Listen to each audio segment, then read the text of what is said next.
Alrighty, welcome back to the channel. This video is going to be all about the big red buzzer. You hear me talking about this bait time after time, season after season. The only season that it does not shine in is going to be your winter time. But far as spring, summer, and fall, this is a go-to bait. It definitely shines when the wind is blowing and you can't really throw a buzzbait, a traditional buzzbait like one of these, effectively without getting backlashes and having all types of problems with it. Definitely this bait right here is very special. It gets bit when other baits will not get bit. It is designed perfectly. It is well built. I think it runs about $9.99 brand new in the package. I'm talking about the Picasso 3/4 ounce. Make sure you get the 3/4 ounce Picasso Buzzsaw Buzzbait. They actually make it up to a 1 ounce size, but I've never ordered the 1 ounce size, but I've ordered hundreds of these 3/4 ounce big red buzzers is what I call them, big red. But anyway, they last forever, as long as you don't tend to overfish it when they're not biting it. You do less stress on these rivets right here, on the pop rivets, and that's where you're gonna get a lot of your squeak at. That's where you're gonna get a lot of your life. But if you run it down, and you run the risk of not only the rivets, but you will also run down the blade. You see how thin that blade is right there? It's super duper thin. You will run that, and then once the blade's done and useless, then the bait is useless normally.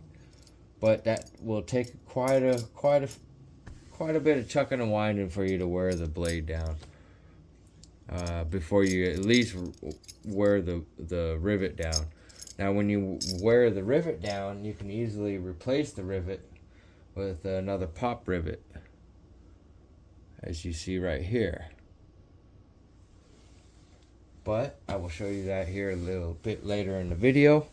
This was the original, one of the original double buzzers that I used to throw. It's made by Strike King. I think this is a 3/8 ounce. I do not fish this anymore. It is retired due to its compromised by rust. So I just do not fish it. I hang it up. It's just more of a conversation piece than anything. It's really kick drive my passion into the Picasso Buzzsaw as probably one of the best, if not the best, buzzbait on the market, hands down. It's responsible for so many literally hundreds of 5 and 6 pound bass from myself through the last probably 10 years of fishing this bait. I highly recommend going with the Zoom Horny Toad as your soft plastic trailer. It threads on there really easy. It does not foul up. Once in a while, the leg will hook onto the front of it. I run a trailer hook on this as well.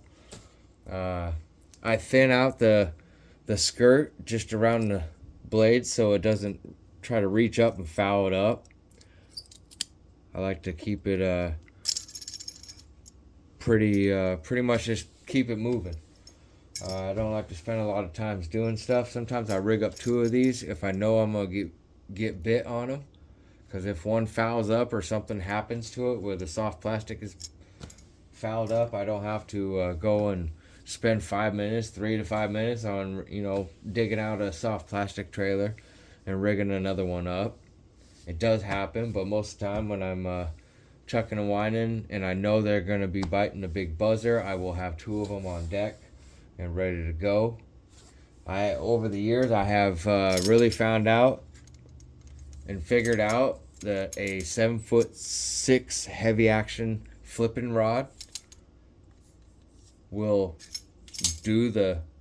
get the job done, especially Lew's. Lew's is not overpriced. They have some overpriced stuff, but if you stick to the stuff right around $100, it'll definitely get the job done. If not, it'll do a better job, in my opinion, than some of the $200 to $400 rods. I will not spend that on some of these rod and reels. I'm a budget angler. I like to bass on a budget. I don't like to spend arm and leg on rod and reels. The reel is a Lew's speed spool. I think it's like $100 reel, 65-pound braid. Once again, it's a 7'6" heavy action rod. I know that's upside down, but I can't flip it around without cracking the tip of the rod. You can easily buy this at Bass Pro Shop, Tackle Warehouse, local sports store. Highly recommend. I try to keep the spool speed of your reel down to roughly 6.31 to 6.81, maybe 7-1 at the fastest. This bait is really has a set speed, and the fish will tell you what that set speed is. You just have to put it in front of the fish.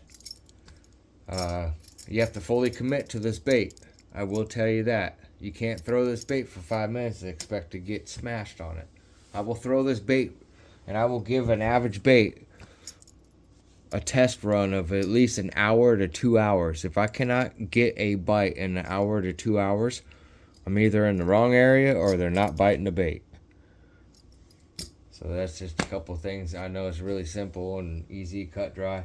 When I throw on a trailer hook, I'm always going to go with a 3/0 red stinger hook made by Gamakatsu. So I'm going to talk to you guys about where to fish this, where this bait shines. Anytime you have anytime like a shallow flat, anywhere from 3 foot to 7 foot of water, it can even be a 1 foot to 3 foot. This bait's gonna shine over most other baits. Most of the best times to fish this is in low light settings, whether it's early in the morning, late in the evening, or just on a period of just a straight overcast day. You'll get bit. This bait really shines when it's windy outside, when you really can't throw your traditional single bladed buzz bait because it's just too windy out. So I picked this up and I get bit with this bait when other baits will not get bit at all. I also call this the light switch bait, where you'll throw this bait 5-6 times, nothing. You throw this bait one time by what you just threw this 5-6 times on, and this triggers that light switch in that fish to come up and assassinate this bait. I've literally caught hundreds of 5 and 6 pound bass in the Pacific Northwest on this bait. It shines around boat docks, laydowns, stumps, lily pads, grass, submergent grass, topped out grass around the edges, reeds, bulrush, rocks, anything. It will get bit. It flat out gets bit. It's a well-built buzzbait at best. So the longevity of these buzzbaits are unbelievable compared to any other buzzbait on the market, hands down. So I'm going to show you guys how to fix the rivets on a buzzbait, how to swap it out. Once you worn down the rivet, you can easily change that out. That's the leftover piece of it. It looked just like this one. That's almost all worn down. You see this one is non-existent. It just has the head left on it. It's totally worn down. So you just take a 1/8 of an ounce or 1/8 of an inch by 1/8 of an inch rivet, pop rivet. Looks like a little sword for a Lego guy. You easily can go ahead and grab your pliers like this. These are 45s, and you need a hard surface to punch this down on. It may take a couple times to do it. There you go. And that is your new pop rivet to put on a buzzbait of your choice. So we're going to take that. Let's go ahead and put this on there. I'm just going to show you guys just for giggles. Okay, that's not going to really work out. So let's just, let's go ahead and take this off right here. Alright, so we're going to take the old one. Put that round bend on there.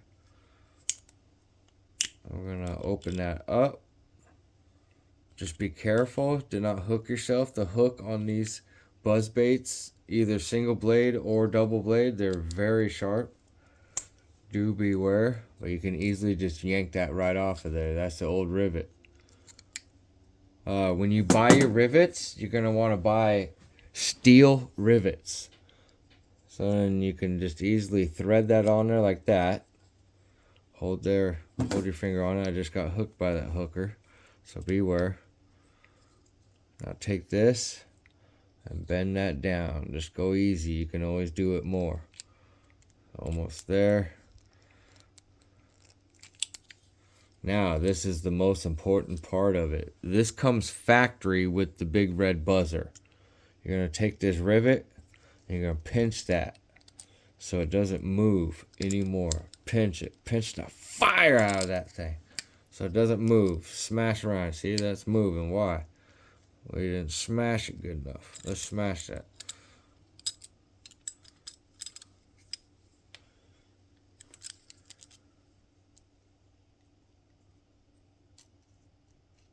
Keeping that stationary there, it's gonna cause a bunch of good stuff there. I cannot get that thing to stay there. It may take you a few times to do it, but eventually you will collapse the whole thing. The Picasso company, they have some kind of crimper or something. If I can get the phone to focus on that rivet, you can see that little clamped in area. They got some kind of crimper or something at the factory for their rivets on their buzz baits. So